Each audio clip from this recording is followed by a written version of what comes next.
Hey there, guys. Welcome to another episode of the MH Performance Podcast. I'm your host, Miles Harrison.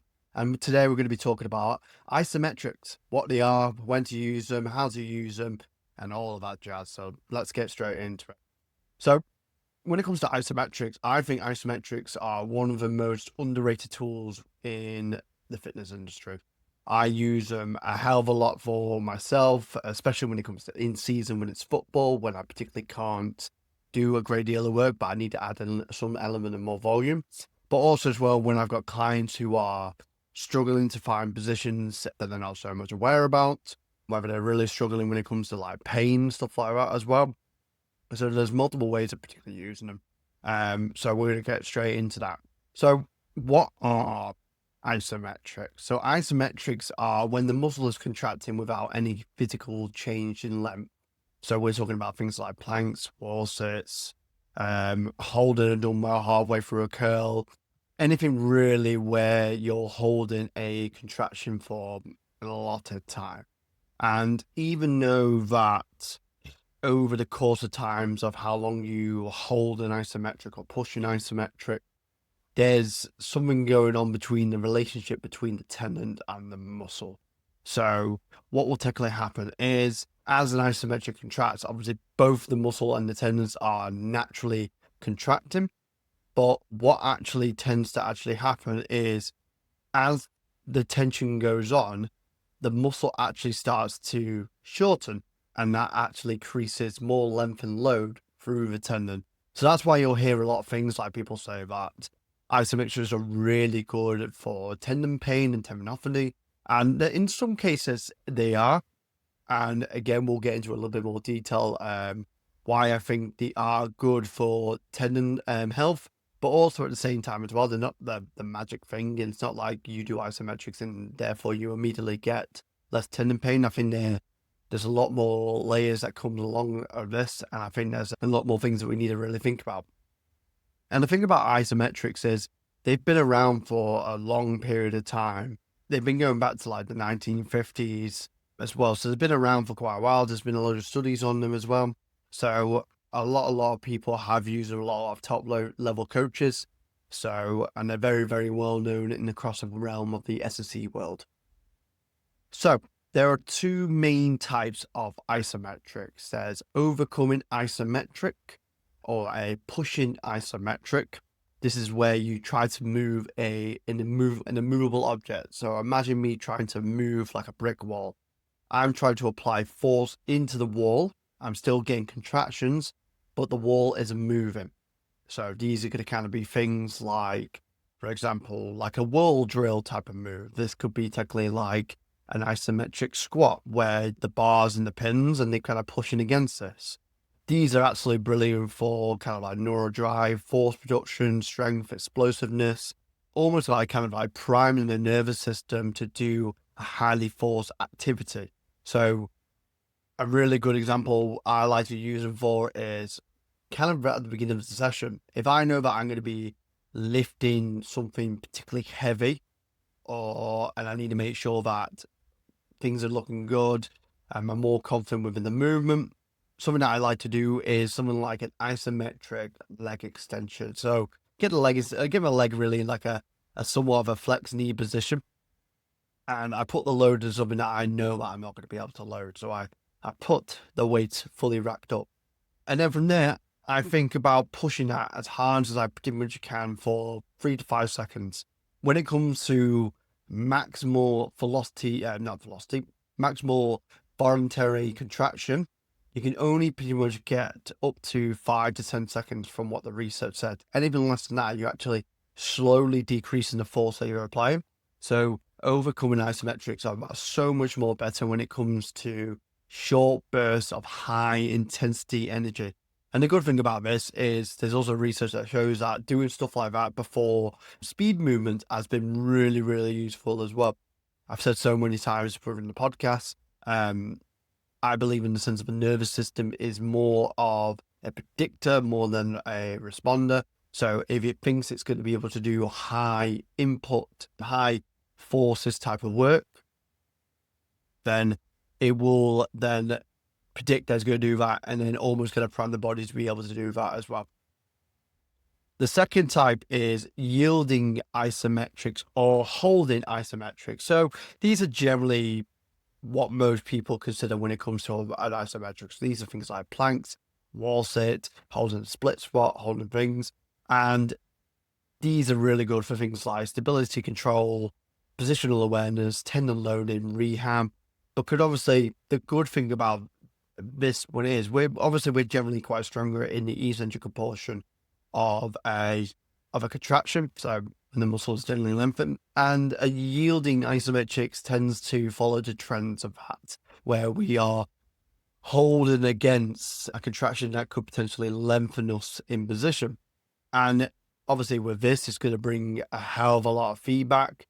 You generally will get that kind of like shakiness type of feeling when it comes to doing these type of isometrics.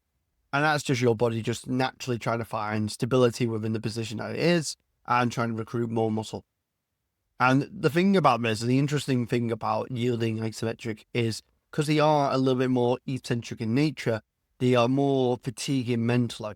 And I think that's more in the case of because you're holding it for a longer period of time. Like you require probably a little bit more capacity while doing them as well. But yeah. But anyway, no one really likes a heavy wall sit, should I say. So when will I use isometric? So obviously I've used isometrics before in realm of dealing with pain, dealing with a client who maybe does lack the awareness that they need to perform a certain task. So for example, if I'm using a split squat and I'm looking at the back leg, I'm seeing that they're not getting the proper hip extension that they tend to need. So the hip being on top of the knee and they're almost kind of sitting back in to increase them. Then what I tend to do is I can either start at the bottom and I get them to slightly lift up that back knee. So there's a little bit of contraction going on there. And I get them to hold that position for potentially 20, 30, 40 seconds as how long they can and all that. I know some coaches who have hold isometrics for minutes. And I've done one when I was working with a coach a few years ago. And it's not the nicest of all feelings. But the really good thing about them is that you can build capacities in those positions. Again, I know I bang on about it quite a lot, but awareness is a really big thing as well. And if you've got those two things in check, you can start building strength and applying force in those two areas. So I really think like, especially the yielding isometrics are really good for those type of things. And when it comes to pain management, the good thing about isometrics is if we can't particularly load something particularly heavy, whether that's because it's causing some kind of joint irritation or the person in front of me is just not that strong enough, then we could build capacity in those types of positions. And it's a really good load management tool. So if I've got a client who's maybe they've done a hamstring injury or something like that, they've done it for sprinting, they're not going to be able to produce a great deal of force. Maybe that's from some neurological component as well. There could be a mindset behind it about a safety mechanism.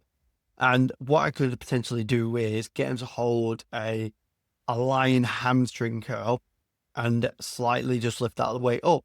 And what I can do is I can activate some kind of like muscle contraction. I can apply some low level of force and we can really start getting the rehab partying going. So that's a really good example of the way to use it.